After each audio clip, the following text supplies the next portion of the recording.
Max Verstappen's pole position in Miami, reminiscent of Michael Schumacher, pulled this one out of the hat. He even made a small mistake in the first sector, but it was more than enough.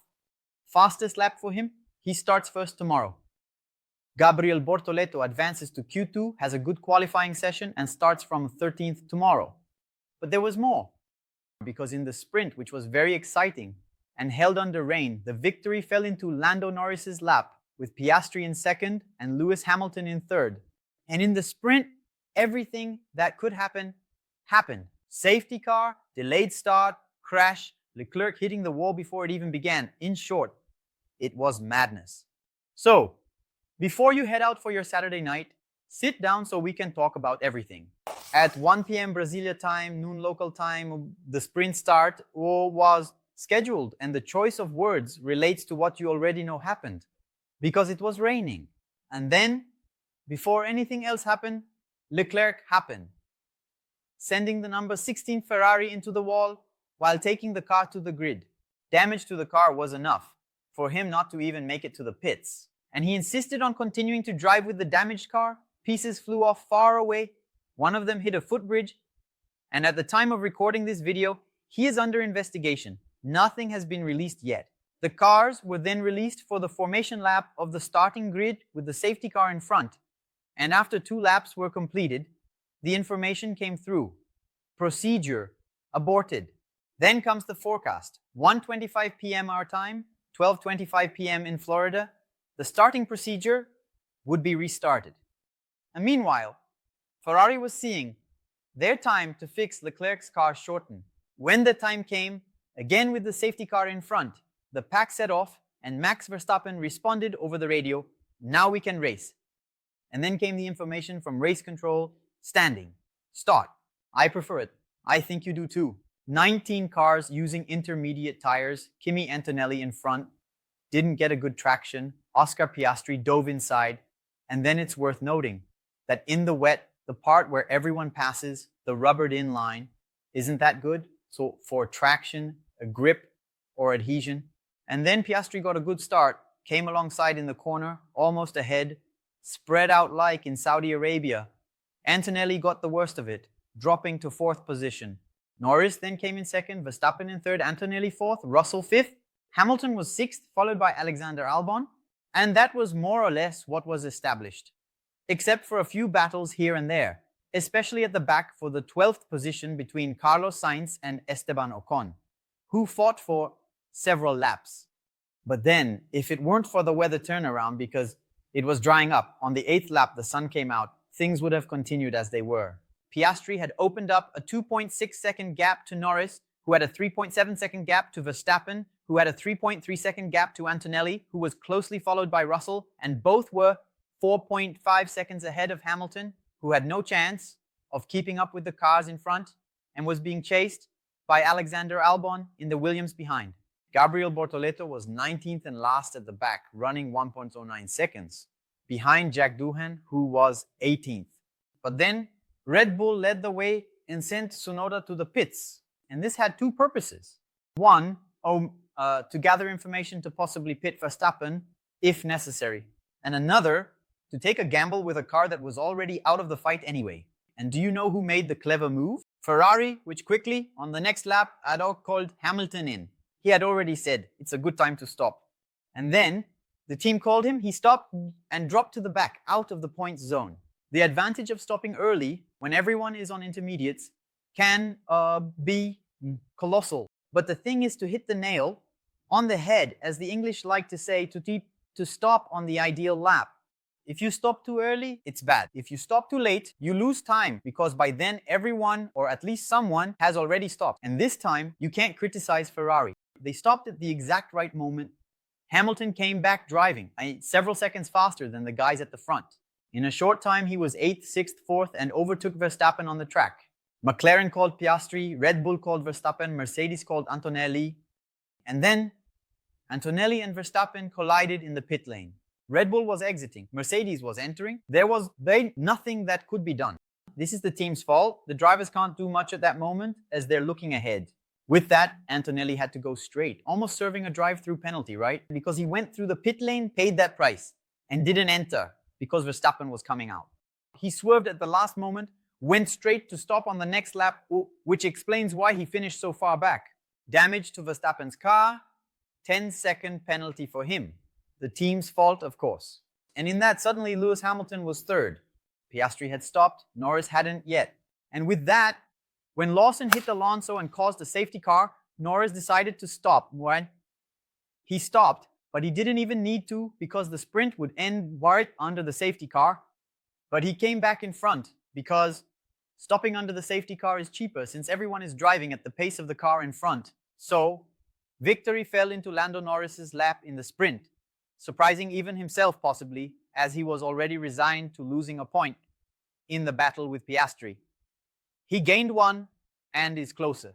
Piastri was second, Lewis Hamilton third, Alexander Albon fourth, George Russell fifth, Lance Stroll, what a man, in sixth. Liam Lawson was seventh, Oliver Bearman eighth. He also did very well, came from the back and managed to save a point for Haas, and then without scoring.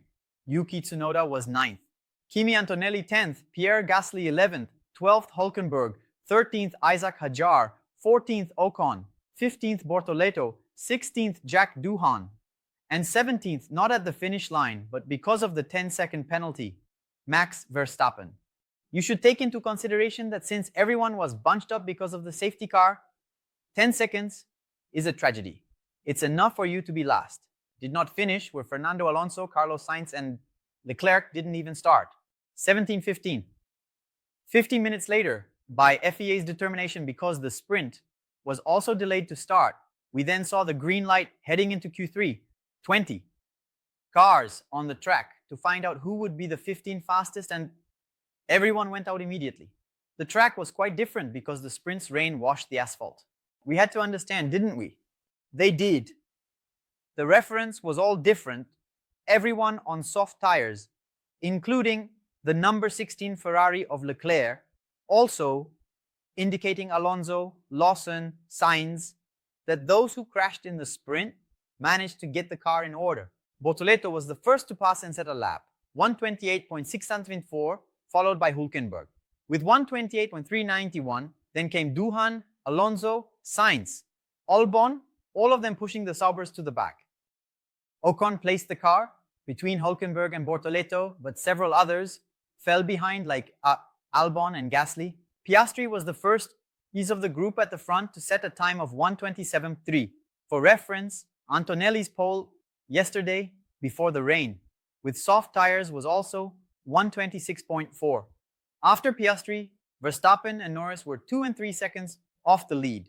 Isaac Hadjar went there and put the pink bull, so to speak, in second position among the McLarens, and Antonelli passed and improved to 1:27.0. We should get used to this new figure, mixing things up, and then Gabriel Bortoleto passed and did 1:27.3, climbing to 5th position.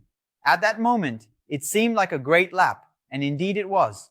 Verstappen got a phenomenal slipstream from Hülkenberg, who was still about to start his lap, practically the entire back straight, and went there and did 1:26.8, climbing to the top, the first to enter the 26-second range. Hamilton then appeared in 15th, very threatened not to pass, and in recovery, the replay showed a big lockup he had at the end of the longest straight, throwing away a lap. He would have to use another set of softs to try to pass. The sign that Bortoleto's lap was good was that Leclerc with a Ferrari, a much better car, went out, improved, but still below Bortoleto. At that point, 9th position for Leclerc, 8th for Bortoleto. Hamilton came, did a better lap, got out of the danger zone, and then Tsunoda also escaped, pushing Hülkenberg to elimination. The result was Bortoleto passing to Q2 and Hülkenberg not. Eliminated were Hülkenberg, Alonso, Gasly, Stroll, and Oliver Bearman. Q2 then started, and as we already know, 15 candidates for 10 spots, everything reset. Verstappen went there, 1:26.6, Leclerc 1:26.9, Hamilton also within the same 10th, but still behind his teammate. But there was hope for him to improve because he had made the first attempt on used softs. It worked for him, not for Russell, who complained a lot about the car and simply said he had no confidence, sliding everywhere. Piastri came and did 1:26.2, the first to surpass yesterday's benchmark of Antonelli's pole for the sprint, which was 1:26.4. Then Bortoleto went there and did an excellent lap, improving from his Q1 level, where he had done 27.3, this time 1:27.1. At the end of the first round of times, he was 10th. If it stayed that way, he would pass to Q3. Russell then complained and said, this time, send me out before everyone else. Send me in front because I'm not trusting the car. Let's see if we can do something with these softs. But it was Bortoleto who did that. Went out in front, and sometimes it can work because you catch the guys on the back straight, preparing to start their lap, catch a slipstream. Russell couldn't do that. Went out in the middle of traffic. Then I switched the F1 TV to Bortoleto's onboard and said, I'll follow this complete lap. He did well in the first corner, did well in the second, lost a bit in the third, and then in that winding part of Sector 1, he didn't do so well. I don't know if he tried to compensate for the mistake in 3. Anyway, difficult car, we know. And with that, he ended up not improving. Hamilton also didn't improve, so both were left out. Russell, on the other hand, managed to improve, went up to 3rd position, and really needed to because he was down in the relegation zone. Eliminated were 𝘾𝙤𝙢, Hamilton, Bortoleto, Jack Doohan, and Liam Lawson. Despite the elimination, a 13th position is not bad for Bortoleto to race tomorrow, but we know it's a long race with a forecast of rain, about 45%, with a car that is difficult, tire degradation, anyway, street circuit. You have to be whole to capitalize if something happens, safety car, red flag, or the rain itself. That's what Hülkenberg managed to do in Melbourne, Australia. In Q3, 2 Red Bulls, 2 McLarens, 2 Williams, 2 Mercedes, 1 Ferrari, 1 Haas, Esteban Ocon. Verstappen went there 1:26.4, first to set a time. Piastri came with a 1:26.5. Norris passed with a 1:26.4, 3 thousandths off Verstappen. 1:26.492, 1:26.495. Antonelli was 4th, Albon 5th, Russell 6th. Russell threw away a lap with a magnificent lockup. Leclerc 2 didn't even set a time. At the end of the first round, the top 3 were separated by 17 thousandths. We talk about all these numbers here, decimal places, etc. Do you know exactly what 17 thousandths are? A blink of an eye takes 0 to 100, 1/10. Therefore, 17 thousandths is 1/6 of the time of a blink of an eye. And there are those who say that Formula One is not balanced and that it was better in the past. Then comes the second attempt. The onboard camera was in Verstappen's car, and in the first corner, I thought he had thrown the lap away because the car rotated a bit too much. A slight oversteer, he had to make a correction, but still ended up with a purple sector, which means the best first sector of the entire session. He passed and did a 26.204. Norris and Piastri were coming for their laps. And then at the end of the second sector, Norris was 0.009, 9 thousandths behind, meaning it would all come down to that long straight, the hard braking, and the left-right to the main straight. But it wasn't enough. He was 0.065 off the lead. Piastri passed 3rd. That was it, right? Wrong, because Kimi Antonelli went there and placed his Mercedes between the McLarens. 3rd position, 0.067 from Verstappen, 2 thousandths behind Norris. Pole position then for Max Verstappen, the 3rd this season, Lando Norris. 2nd, Kimi Antonelli. 3rd, his best position in a Grand Prix. Oscar Piastri 4th, George Russell 5th, dissatisfied with his lap. Carlos Sainz 6th, Alexander Albon 7th, Leclerc 8th, Ocon 9th, Yuki Tsunoda 10th. Footnote for an excellent qualifying by Ocon, taking Haas to Q3 and Tsunoda for the 3rd Grand Prix, putting the car in Q3, which is the minimum expected from a Red Bull driver, isn't it? But it's the minimum expected from a Red Bull driver. And Perez last year failed to do it several times, and Lawson then wasn't even close. So, a gold star for him who didn't have a preseason to get used to this car. Tsunoda's preseason is happening during the season. What to expect for tomorrow, you might ask me. The first thing to expect for tomorrow, because I think at this point we can no longer expect it today, is what Cadillac wanted, which promised an announcement for today. I'll even refresh here to see if it's out yet. Want to see? Nothing on their Instagram, so patience. But for the race, shall we check the weather forecast? Tomorrow at 5 in the afternoon, meaning with 1 hour of the race already underway, because at 5 in the afternoon here is the start. But there it's at 4. There's a 50% chance of rain. Oh, look at my happy face. Can you imagine? With Verstappen in first, Norris in second, Antonelli in third, and Piastri, the championship leader, in fourth. Plus Bortoleto starting from 13th, there's plenty for us to pay attention to. And the championship to get a bit more mixed up, because the good thing is that the leader is starting behind those who are behind him. Tomorrow the start is at 5 o'clock and we expect you at a 5:15, 16:45 on another channel. Which channel? This channel, but our parallel broadcast, our alternative commentary, right here on Splash and Go. The live link is already created here in the first pinned comment. So you don't miss anything. I'll be in the comments, Matthias Ornelas doing the commentary, monitoring the radios, the race direction, putting your questions and super chats on the screen. People from all over Brazil and from outside Brazil have already been coming to watch with us. You should come too. Deal? So see you at 4:45 in the afternoon.